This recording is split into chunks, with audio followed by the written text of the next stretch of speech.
Então, qual que é a diferença entre processo e thread? Processo ele pode ser definido como o container de recursos usados por uma ou mais tarefas para sua execução. Ou seja, ela é uma unidade de contexto. Espera aí, eu trouxe um monte de palavras que são diferentes e eu quero explicá-las para vocês. Primeiro, recursos, né? Eu disse que o processo ele é um container de recursos. O que seriam esses recursos? Recursos são coisas que o processo ele vai usar, né? Coisas que o processador vai usar, né? Esse container, esse conjunto de recursos é o processo. Que recursos são esses? Por exemplo, áreas de memória, né? O processo ele contém áreas de memória. Então, faz parte do processo as áreas de memória ligadas àquele processo, e naquelas áreas de memória nós temos o código do programa, os dados do programa, a pilha que é usada pelo programa para guardar, né, o stack do programa, para guardar valores enquanto ele está executando o programa, né, fazendo a execução do programa, as informações de contexto, a gente vai falar de contexto agora, os descritores de recursos do núcleo, né, o que são descritores? São a forma de abstrair os recursos do núcleo, né, do modo núcleo. Lá, o que são esses recursos? Arquivos abertos, que são a abstração para setores na trilha de um HD, por exemplo. O lugar onde você armazena coisas lá no seu disco de armazenamento permanente. Ou então, conexões de rede. A gente tem aí um descritor, né, um lugarzinho onde representa no meu software uma conexão de rede que na verdade é um hardware, né? Isso aí eu tenho um driver lá no meu núcleo que faz o papel desse conexão de rede para que o meu software possa entrar em contato e usar os recursos desse conexão de rede. Então, esses descritores de recursos do núcleo são na verdade os pontos no software que permitem que eu acesso o hardware, né? Que permitem que eu acesso o hardware que estão lá que são parte da minha entrada e saída, que estão acessíveis por meio do barramento de entrada e saída no meu sistema. Eu falei de contexto, inclusive nessa explicação de recursos, e o que é um contexto? Ele nada mais é do que o estado da tarefa.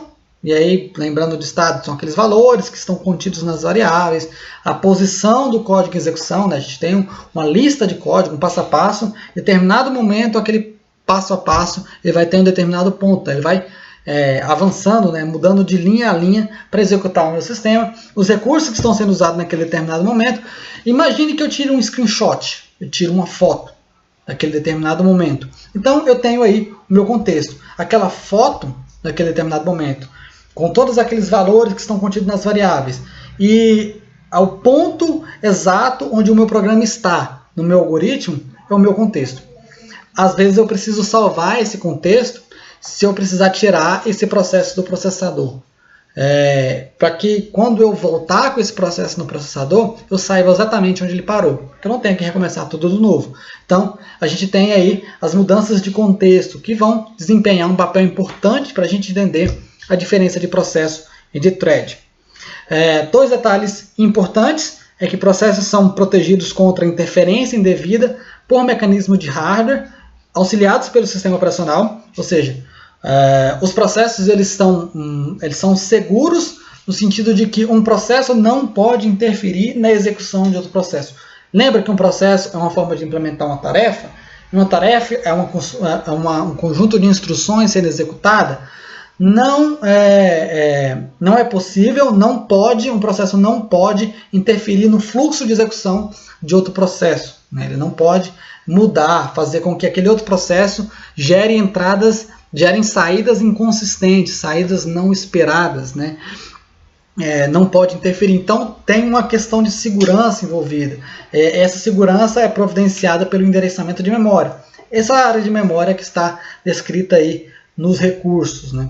Um outro detalhe, outra observação interessante é que todo processo ele tem tarefa, tem pelo menos uma tarefa sendo executada dentro dele, né? Tem pelo menos uma linha de execução sendo executada dentro dele.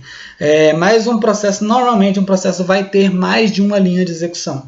Posso dar o exemplo aí de qualquer programa que vocês possam vir a desenvolver. Vocês começam a desenvolver esse sistema pelo método main, por exemplo, né? Falando de Java, tem lá o Java, o main, né, o método main, e a partir do método main, como é que o seu programa ele vai começar? Ele vai ler o método main e vai começar a ler linha 1 do método main, linha 2 no método main, a linha 3, aí a linha 3, vamos supor que seja um método que você construiu em outra classe, ele vai chamar esse método nessa outra classe, aí ele vai pular para um outro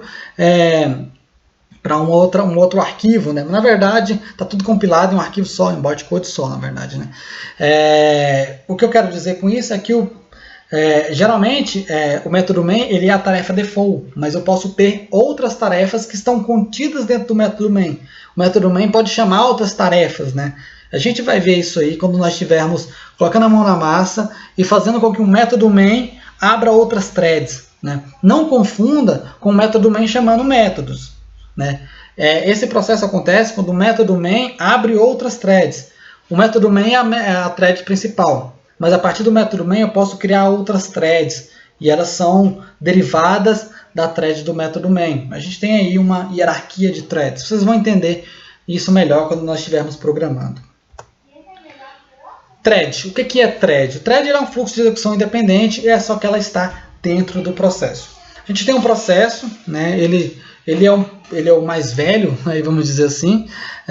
Uma confusão que geralmente se faz é que imaginam que a gente tem ou processo ou thread. Na verdade, todo processo ele tem que ter uma thread, pelo menos uma thread.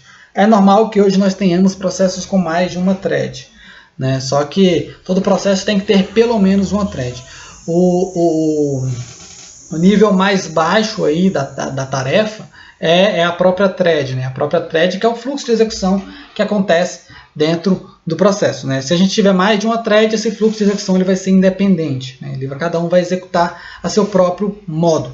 A gente pode ter os processos que têm uma única thread e podemos ter processos que têm várias threads compartilhando o mesmo processo e compartilhando do mesmo contexto do processo, que é o que está mostrado aqui nessa imagem, né? Esse code, data memory, né? O código e a memória de dados aqui é o contexto do processo. Essas linhas, essas cobrinhas, são as nossas threads, as linhas de execuções. Todas elas, embora elas tenham a sua stack, cada um tem a sua pilha de valores, que vão guardar os valores durante a execução, né? Eles compartilham o mesmo código e a mesma memória de dados aqui. Então, eles compartilham o mesmo contexto do processo. A gente pode ter um processo que tem várias threads, e a ele eu dou o nome de multithreaded, ou eu posso ter um processo que tem uma única thread, que há sistemas, os mais antigos inclusive, eles funcionavam assim, a gente tem um processo, uma única thread, e eu chamo eles de single-threaded. Não existe nenhum processo com uma cobrinha, né? A cobrinha é o fluxo de execução. A thread é o fluxo de execução, então ela é necessária existir, nem que exista pelo menos um. E uma outra coisa que é relevante falar para vocês é que as cobrinhas, né, as threads, elas também existem no modo kernel, aqui lá no sistema operacional. Nós temos aqui as threads do modo kernel, do núcleo. Isso aqui vai ser importante para a gente falar, inclusive, dos modelos de thread nos próximos slides. Um outro detalhe importante que é relevante falar aqui é que as threads, a maneira com a qual elas trocam de contexto é mais rápida e leve do que a maneira com a qual o processo troca de contexto. Porque a troca de contexto entre processos envolve necessariamente invadir, assim, fazer uma chamada de sistema. Invadir não é o melhor termo. Mas fazer uso aqui do modo núcleo, né? Então, ao fazer uso do modo núcleo, mudar do modo usuário para o modo núcleo, isso exige uma série de operações que torna a mudança de um processo para o outro mais pesada. Né? Fazer a mudança de uma thread para o outro, desde que elas estejam no mesmo processo, é mais leve. Por isso, programar multithread pode levar você a desenvolver sistemas mais rápidos, porque você vai fazer com que as threads mudem e a mudança de uma thread para outra, desde que elas estejam no mesmo processo, ela é mais rápida. Por quê? Porque elas compartilham o mesmo contexto aqui, né? A mudança de contexto não é necessária. A mudança de contexto no sentido de processo, né?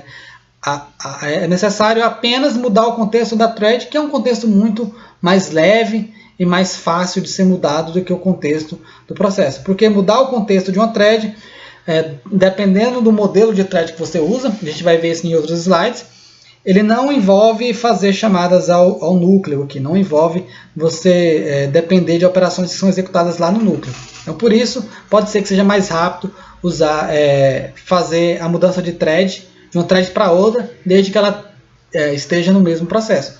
Porque se eu faço a mudança de uma thread que está no processo A para uma thread que está no processo B, no final das contas eu estou fazendo a mudança entre processos e aí vai ter todo o peso de mudar um processo.